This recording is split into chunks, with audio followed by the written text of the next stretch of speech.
La violence en prison, les agressions se multiplient au centre pénitentiaire de Bordeaux-Gradignan. 3 surveillants blessés samedi dernier. C'est la 3e agression en moins d'une semaine. C'était la 3e agression en moins d'une semaine. Bonjour Francis Van den Creek.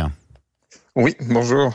Merci d'être avec nous ce matin. Vous êtes, vous, surveillant pénitentiaire, représentant du personnel pour le syndicat Force ouvrière sur place. Je le disais, de nombreuses agressions la semaine dernière. Est-ce que cette semaine a été plus calme ? Cette semaine, oui, on a eu un peu de chance. Ça a été un peu plus calme. Bon, c'est assez rare pour être souligné. On avait déjà fait un mouvement social il y a quelques mois, justement, parce que, pareil, les agressions se multipliaient. On en avait eu plusieurs en une semaine aussi, mais bon, c'est notre lot quotidien. Ouais, 3 agressions de surveillants la semaine dernière. Et qu'est-ce qui s'est passé ? Comment vont-ils aujourd'hui, ces surveillants ? Ces surveillants, physiquement, j'ai un des collègues qui a été gravement blessé quand même au visage. Il a reçu 17 points de suture. Mes autres collègues... Il a été agressé avec quoi ? Avec une arme artisanale que le détenu avait fabriquée avec un morceau de verre qu'il avait enroulé dans du tissu. Donc voilà, mes autres collègues, c'est une blessure au genou et une autre au poignet, mais ils sont surtout extrêmement choqués, tous les 3, de la violence de l'agression. Parce que, comme me disait un de mes collègues, dans nos carrières, on en voit du sang, souvent des détenus qui se coupent ou qui se suicident, ça arrive malheureusement. Mais là, mon collègue m'a dit, moi j'étais extrêmement choqué parce que là, c'était le sang de mon collègue qu'il avait sur lui. Comment on arrive, quand on est victime de ce type d'agression, comment on arrive à retourner au boulot derrière ? C'est très compliqué. C'est très compliqué parce que vous revivez la scène sans cesse.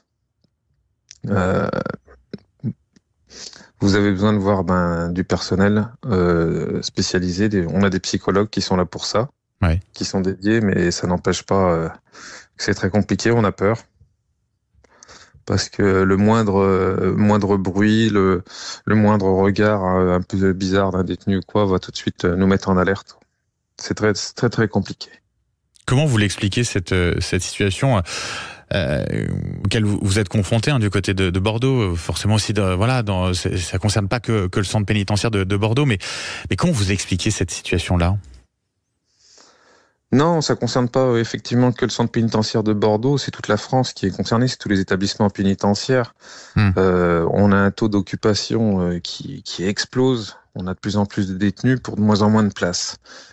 Donc c'est très compliqué. Sur le centre pénitentiaire de Bordeaux-Gradignan, la prison a été agrandie, non ?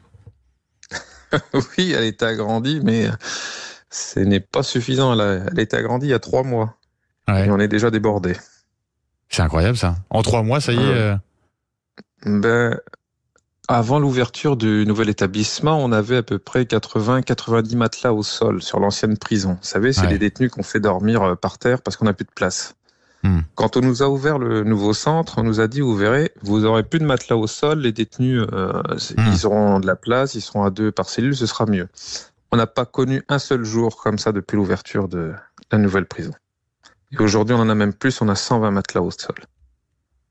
Vous avez parlé de peur, il y a un ras-le-bol aussi, là ? Oui, un ras-le-bol, parce qu'on n'a pas le sentiment en fait que les choses évoluent.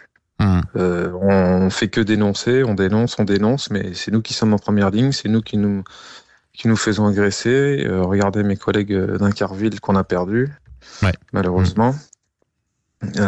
Et on n'a pas le sentiment que les choses bougent. Quand vous voyez qu'un mois ou 2 mois après, sur la prison de Arles, on autorise un détenu à sortir pour aller voter et en profite pour s'échapper. On retient pas les leçons en fait. Francis Van den Creek, Michel Barnier, donc nommé à Matignon. En 2021, c'était pour les primaires des Républicains. Il disait vouloir ouvrir 20 000 places supplémentaires en prison. Ça, c'est de bon augure. Est-ce que sa nomination est une bonne nouvelle pour vous ? Alors, je vais vous dire honnêtement, chez FO Justice, on fait pas de politique. Je veux dire, Monsieur Barnier ou un autre, pour nous, ça change pas grand-chose. Construire 20 000 places de prison, oui, pourquoi pas. Mais en fait, le problème, c'est que on a le bateau qui coule et en fait, on nous promet des seaux supplémentaires pour le vider, mais on s'occupe pas de la fuite. C'est plutôt ça le problème. C'est pas tant d'avoir des places supplémentaires en prison, on a plutôt une société qui est en échec. Si on nous met de plus en plus de gens en prison, c'est bien qu'il y a un problème quelque part. C'est pas le nombre de places supplémentaires qu'il faut. Les institutions ne sont plus respectées. Vous voyez, on tue des profs dans la rue, on tue des policiers dans la rue. On est obligé de mettre des agents de sécurité dans les hôpitaux. C'est bien signe qu'il y a quelque chose. Au bout d'un moment, on a lâché et ça va pas. Les places supplémentaires, oui, ça nous fera du bien à nous, surveillants pénitentiaires, mais ça suffira pas. Ouais. C'est pas la solution au problème. Ouais.